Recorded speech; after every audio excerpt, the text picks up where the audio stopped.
Let's cut across now to the Prime Minister speaking at that inauguration of the Defence Officers complexes in Delhi. में विकसित करने के लिए समय समय पर हल्की फुल्ली मरम्मत हो जाती थी। कोई ऊपर के अधिकारी आने वाले तो थोड़ा पेंटिंग हो जाता था और ऐसे ही चलता रहा। इसकी जब बारीकियों के मैंने देखा तो मेरे मन में पहला विचार यह आया कि ऐसी बुरी अवस्था में हमारे इतने प्रमुख सेना के लोग देश की रक्षा के लिए काम करते हैं, इसकी इस हालत के संबंध में हमारे दिल्ली के मीडिया ने कभी क्यों लिखा क्यों नहीं, ये मेरे मन में होता था। वरना ये ऐसी जगह थी कि जरूर कोई इनको आलोचना करता कि भारत सरकार क्या कर रही है, लेकिन पता नहीं किसी ने इस पर ध्यान नहीं दिया। इन हटमेंट्स में आने वाली परेशानियों को भी आप लोग भलीभांति जानते हैं। आज जब 21वीं सदी के भारत की सैन्य ताकत को हम हर लिहाज से आधुनिक बनाने में जुटे हैं, एक से एक आधुनिक हथियारों से लैस करने में जुटे हैं, बॉर्डर इंफ्रास्ट्रक्चर को आधुनिक बनाया जा रहा है, चीफ ऑफ डिफेंस स्टाफ के माध्यम से सेनाओं का कोऑर्डिनेशन बेहतर हो रहा है, सेना की जरूरत की प्रोक्योरमेंट जो सालों साल चलती थी वो तेज हुई है, तब देश की रक्षा सुरक्षा से जुड़ा कामकाज दशकों पुराने हटमेंट से हो, ये कैसे संभव हो सकता है। और इसलिए इन स्थितियों को बदलना भी बहुत जरूरी था। और मैं ये भी बताना चाहूंगा कि जो लोग सेंट्रल विस्टा के प्रोजेक्ट के पीछे डंडा लेकर के पड़े थे, वे बड़ी चतुराई से, बड़ी चालाकी से सेंट्रल विस्टा प्रोजेक्ट का ये भी एक हिस्सा है। 7,000 से अधिक सेना के अफसर जहां काम करते हैं, वो व्यवस्था विकसित हो रही है, इस पर बिल्कुल चुप रहते थे, क्योंकि उनको मालूम था कि जो भ्रम फैलाने का इरादा, झूठ फैलाने का इरादा है, जैसे ही इस बात की सामने आएगा तो फिर उनकी सारी गपबाजी चल नहीं पाएगी। लेकिन आज देश देख रहा है कि सेंट्रल विस्टा के पीछे हम कर क्या रहे हैं। अब देखिए, अब केजी मार्ग और अफ्रीका एवेन्यू में बने ये आधुनिक ऑफिस राष्ट्र की सुरक्षा से जुड़े हर काम को प्रभावी रूप से चलाने में बहुत मदद करेंगे। राजधानी में आधुनिक डिफेंस एन्क्लेव के निर्माण की तरफ ये बड़ा और महत्वपूर्ण स्टेप है।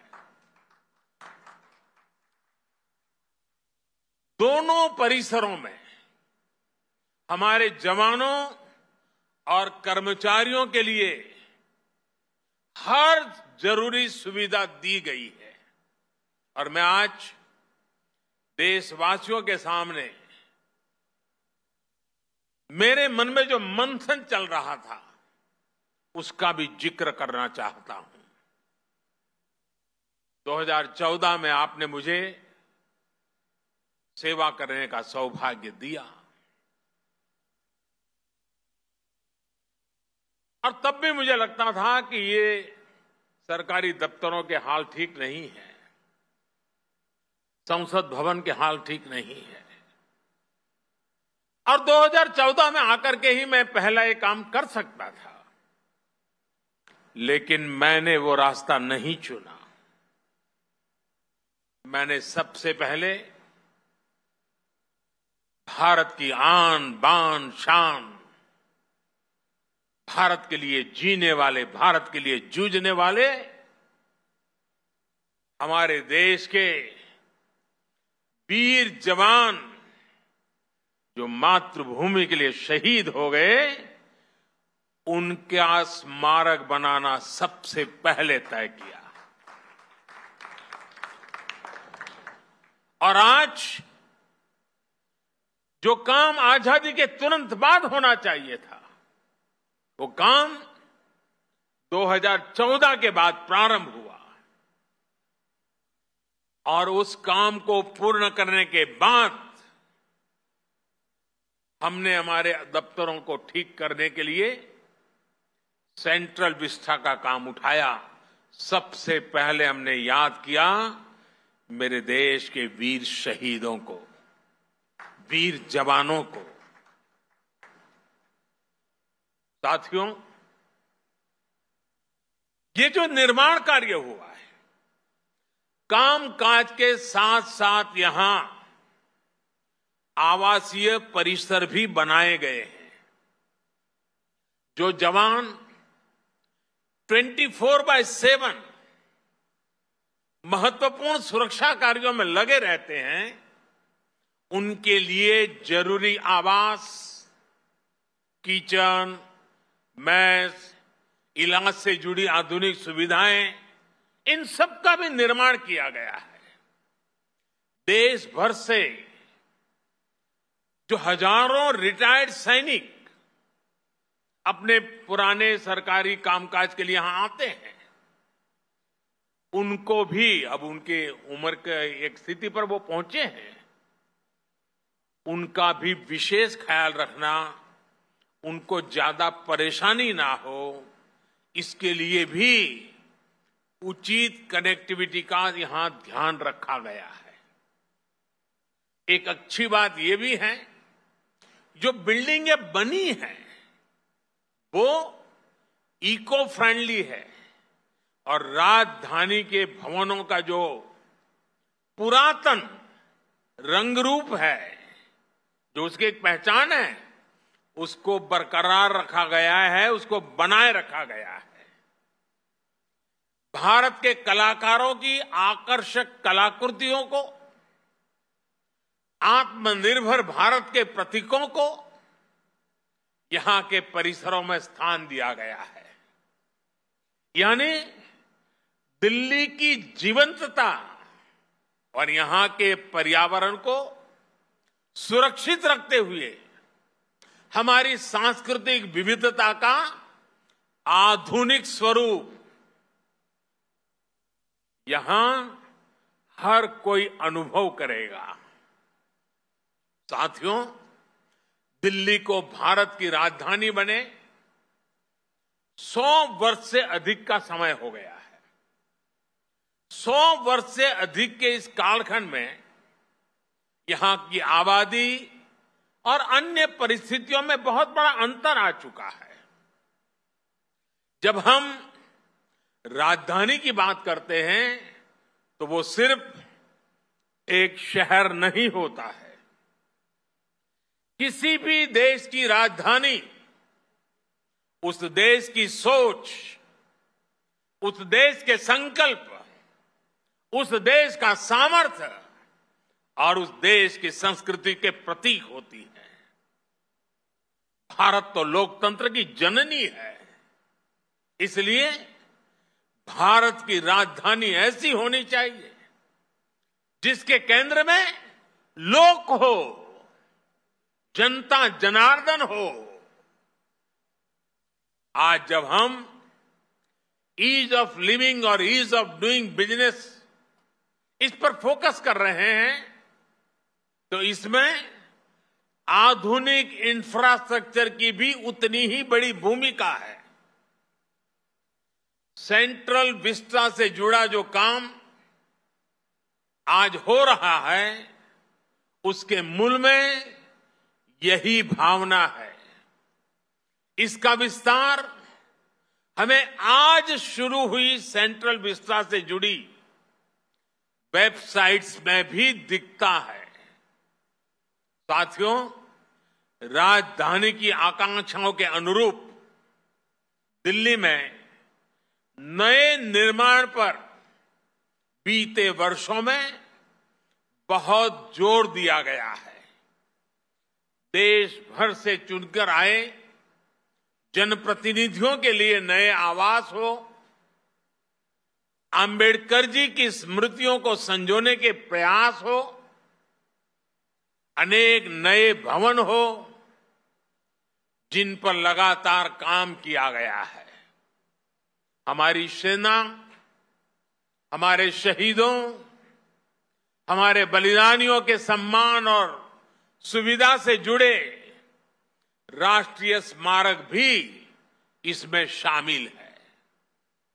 इतने दशकों बाद सेना, अर्धसैनिक बलों और पुलिस बल के शहीदों के लिए राष्ट्रीय स्मारक आज दिल्ली का गौरव बढ़ा रहा है। और इनकी एक बहुत बड़ी विशेषता ये रही है कि इनमें से अधिकतर तय समय से पहले पूरे किए गए हैं। वरना सरकारों की पहचान यही है, होती है, चलती है, कोई बात नहीं, 4-6 महीना तो देर स्वाभाविक है। हमने एक नया वर्क कल्चर सरकार में लाने का ईमानदारी से प्रयास किया है, ताकि देश की संपत्ति बर्बाद न हो, समय सीमा में काम हो, निर्धारित खर्च से भी कुछ कम खर्च में क्यों न हो, और प्रोफेशनलिज्म हो, एफिशिएंसी हो, इन सारी बातों पर हम बल दे रहे हैं। ये सोच, ये अप्रोच में आई एफिशिएंसी का एक बहुत बड़ा उदाहरण आज यहां प्रस्तुत है। डिफेंस ऑफिस कॉम्प्लेक्स का भी जो काम 24 महीने में पूरा होना था, वो सिर्फ 12 महीने के रिकॉर्ड समय में कंप्लीट किया गया।